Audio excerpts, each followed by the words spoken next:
ये जो तुम्हारे मन में डर बैठा हुआ है 2025 के सोशल साइंस के पेपर को लेकर, उसको आओ दूर करता हूं। सबसे पहले प्रिपरेशन की स्ट्रेटजी मैंने ये कहा था कि 2024 के पेपर की एनालिसिस करनी है। पूरे पेपर को समझना है कि पेपर में सवाल कहां से पूछे जा रहे हैं, कितने कॉम्पिटेंसी बेस्ड क्वेश्चन पूछे जा रहे हैं, कितने डायरेक्ट क्वेश्चन पूछे जा रहे हैं। और वो वीडियो जो मैं आपको देने वाला हूं, जो इंपॉर्टेंट क्वेश्चंस की पीडीएफ और उन क्वेश्चंस को एक्सप्लेन करके मैं वीडियो आपको देने वाला हूं, वो किस तरीके से हेल्प करेगी। देखो मेरे प्यारे बच्चों, सॉल्व पेपर 2024 का मैं आपको दिखा रहा हूं। इसका पीडीएफ अगर आपको चाहिए तो उसका मैं तरीका बता दे रहा हूं, आपको पीडीएफ मिल जाएगी। आप हमारा टेलीग्राम चैनल है एक @rankersboards, आप टेलीग्राम पर सर्च करना, वहां पर मैं ये पीडीएफ डाल दे रहा हूं और ये पीडीएफ आपको मिलेगी विद सॉल्यूशन। ठीक है, इसमें मैंने दिल्ली के और आउटसाइड दिल्ली के सारे सेट्स डाले हुए हैं, 6 के 6 सेट्स हैं, तो आपको बहुत कुछ सीखने को इससे मिलेगा। आइए समझते हैं कि पेपर में क्या है। फॉर्मेट जो 2024 का रहने वाला है वही सेम फॉर्मेट 2025 का भी रहने वाला है। तो एमसीक्यूज में आपको देखने को यह मिलेगा कि चैप्टर्स के अंदर से, यानी जैसे from which of the following countries Garibaldi belongs to. अब आपको यह पता होना चाहिए, जब आप पहला चैप्टर पढ़ते हैं यूरोपियन रिवॉल्यूशन, जहां पर इटली वाला जो पोर्शन आता है वहां पर ये बातें आपको बताई गई, तो वो आपको याद रहना चाहिए। असर्शन रीजन का एक सवाल है, the most serious source of nationalist tension in Europe after 1817 was Balkan. Balkan वाले टॉपिक से यह सवाल पूछा गया है। अब रीजन दिया गया है कि a large part of the Balkan was under the control of the Ottoman Empire. ठीक है, इसी तरीके से तीसरा सवाल देखिए, arrange the following event in the chronological order and choose the correct option for the following. अब मेरा कहना क्या है, 2024 का ये एमसीक्यूज आपको देखकर ये फायदा समझ में आएगा कि अगर आप सिर्फ कहानी के अंदर रह गए, सिर्फ कहानी सुनकर रह गए, तो थोड़ी आपको डिफिकल्टी आ सकती है। यानी आपको कुछ डायरेक्ट एमसीक्यूज आपको प्रिपेयर करने पड़ेंगे। उसके लिए मैं आप सभी लोगों को 200 एमसीक्यूज देने वाला हूं, 200 एमसीक्यूज, और ये 200 एमसीक्यूज मैं अपलोड करूंगा अपने ही टेलीग्राम चैनल पर और उसकी एक वीडियो बनाकर आपको पीडीएफ प्रोवाइड कर दूंगा। तो मेक श्योर आप उसको जरूर चेकआउट कर लीजिएगा। अब इसके बाद आप देखिए, जैसे ज्योग्राफी की अगर मैं बात करूं, choose the correctly matched pair, match the following भी चीजें आती हैं। फेरस इसमें से कौन है, नॉन फेरस कौन सा है, नॉन मेटालिक मिनरल कौन सा है, एनर्जी मिनरल कौन सा है।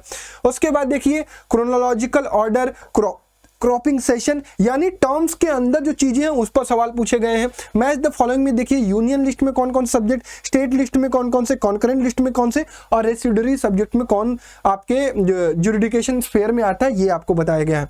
तो यहां तक आपको ये चीजें समझ में आनी चाहिए कि एमसीक्यू जो पूछे जा रहे हैं वो कॉन्सेप्चुअल नहीं, बुक्स के अंदर से पूछे जा रहे हैं। यानी आपकी रीडिंग कंप्लीटेड होनी चाहिए।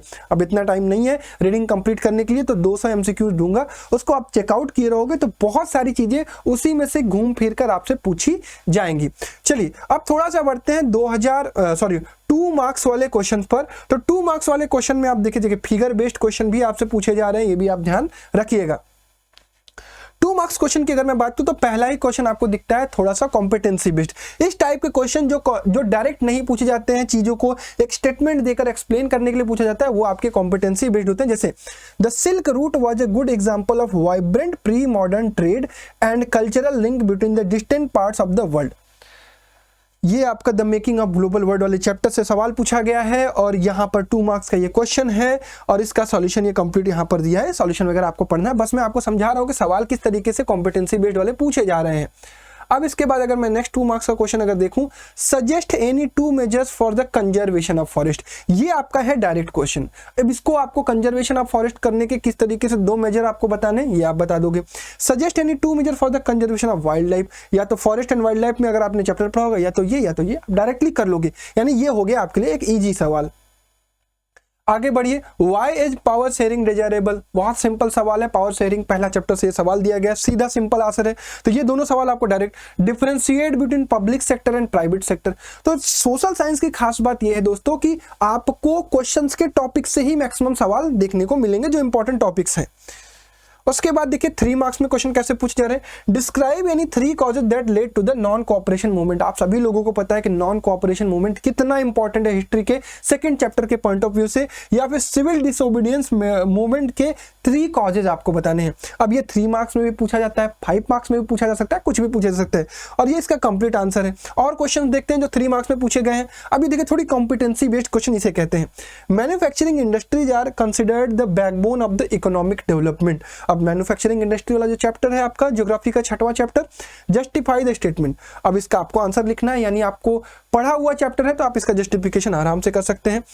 Analysis the role of political parties in the democracy, chapter number 4 political parties, आपका सिविक्स का ये सवाल दिया गया है। मेरी वीडियोस में आप देखेंगे किस तरीके के सवाल मैंने आपको ऑलरेडी बताया है कि इन्हीं के इर्द गिर्द सवाल बनते हैं। और आगे बढ़ते हैं, how is credit essential for the economic activities, explain with the example. Money and credit के चैप्टर से पूछा गया है आपका ये सवाल, चैप्टर नंबर 3 से, यानी डायरेक्ट सवाल है। उसके बाद, how is the issue of sustainability important for the development, एकदम से डायरेक्ट सवाल पूछा गया है। How did the ideology of liberalism affect the Europe in early 19th century? ये आपका सवाल है, आपका नेशनलिज्म इन यूरोप से डायरेक्ट सवाल दिया गया है। या फिर आपको बताना, explain the process of formation of United kingdom of great Britain, Italy, कुछ भी आपका यूनिफिकेशन पूछा जा सकता है, तो ये ध्यान रखिएगा। ये भी डायरेक्ट सवाल है जो कि आप आराम से कर सकते हैं। और सवाल देखते हैं 5 मार्क्स में क्या पूछेगा। How is energy basic requirement for the economic development वाले चैप्टर से। How are the conventional source of energy are different from the non conventional source of energy. तो ये आप प्रिपेयर्ड रखना है, आपको इस तरीके के सवाल पूछे जाते हैं जो डायरेक्ट आपको देखने को मिलेंगे आपके एग्जाम में, पेपर में। How are the democratic governments are better than the other forms of the government? How do democracy lead to the peaceful and harmonious life among citizens? और मैंने देखा है कि डेमोक्रेसी वाले चैप्टर से, आउटकम्स वाले डेमोक्रेसी से इसी टाइप के सवाल पूछे जाते हैं।